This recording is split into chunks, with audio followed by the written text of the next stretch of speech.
আসসালামু আলাইকুম এভরিওয়ান, সবাই কেমন আছেন? আশা করি ভালোই আছেন। আমিও আল্লাহর রহমতে ভালো আছি। তো চলে আসলাম আজকে একটা নতুন ব্লগ নিয়ে। সকালে ঘুম থেকে উঠে ফ্রেশ হয়ে চলে যাব সকালে নাস্তা তৈরি করার জন্য। আমি সকাল ভোরেই উঠি, ফজর নামাজ পড়ে দেন হালকা একটু ঘুম দিই। তো এখন উঠে নাস্তা তৈরি করব। তা আজকে সারাদিন কি করব সেটাই আপনাদের সাথে শেয়ার করব, পাশে থাকবেন। তা রুটি করার জন্য কাই করে বেলে নিলাম। আগে সবগুলো বেলে নিব, তারপরে দেন ভেজে নিব বা খোলার দেওয়া বলেন, যে যেটাই বলেন।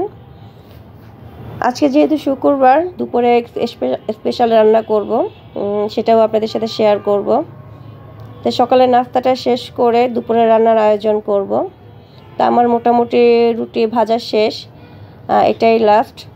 তা সকালে নাস্তাটা বাচ্চারা উঠে গেল, তো সবাই একসাথে নাস্তা করব। তো আমাদের নাস্তাটা করা শেষ করে আমি আর আমার হাজব্যান্ড চা নিয়ে বসলাম। তা ও বলল যে আজকে যেহেতু সে বাসায়, দুপুরে রান্নাটা সেই করবে।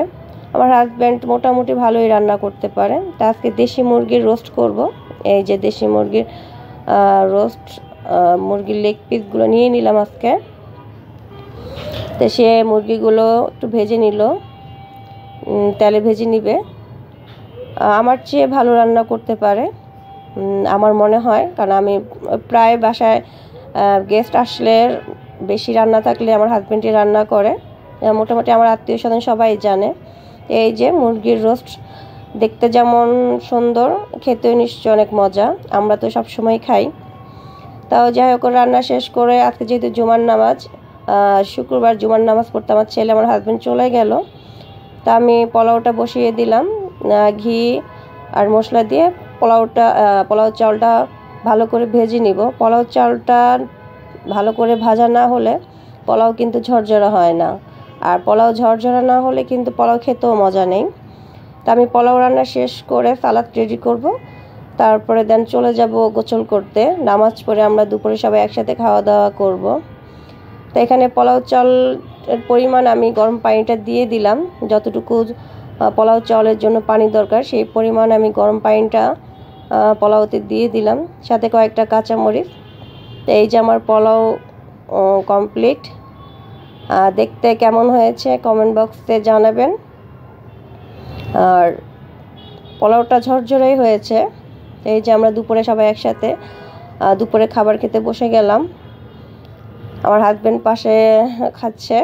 তো দুপুরে খাওয়া দাওয়া করে আমরা একটু হালকা রেস্ট নিয়ে সন্ধ্যার পর একটু বের হব। আমার হাজব্যান্ডের কিছু কাজ আছে। তো এই যে মাগরিবের আজান দিয়ে দিল। সন্ধ্যার এই দৃশ্যটা আমার কাছে খুবই ভালো লাগে এবং খারাপও লাগে যে আমাদের লাইফ থেকে একটা দিন চলে গেল। যাই হোক, নামাজ পড়ে এক কাপ চা বসিয়ে দেবো চুলায়। সকালে এবং বিকালে আমার এক কাপ চা না হলে চলে না। আমার বিকালে চা আর সকালে চাটা লাগেই, আর নাহলে আমার মাথা ব্যথা শুরু হয়ে যায়। তা চা শেষ করে আমরা বাইরে চলে গেলাম। আমরা এখন যাব আজিমপুর মার্কেটে। ওখানে আমার হাজব্যান্ড কিছু ডায়েরির অর্ডার দিবে তার ব্যবসায়িক ক্লায়েন্টদের দেওয়ার জন্য। তা আমরা গেলাম, সাথে আরও কিছু জিনিস কিনবো।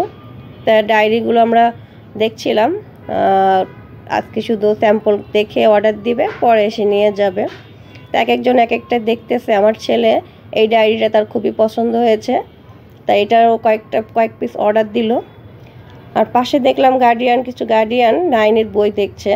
যেহেতু স্কুল থেকে এখনও বই দেয়নি, কিন্তু আপনার লাইব্রেরিতে বই পাওয়া যাচ্ছে। তা ওরা PDF থেকে প্রিন্ট আউট করে কীভাবে জানি বই ছাপিয়েছে।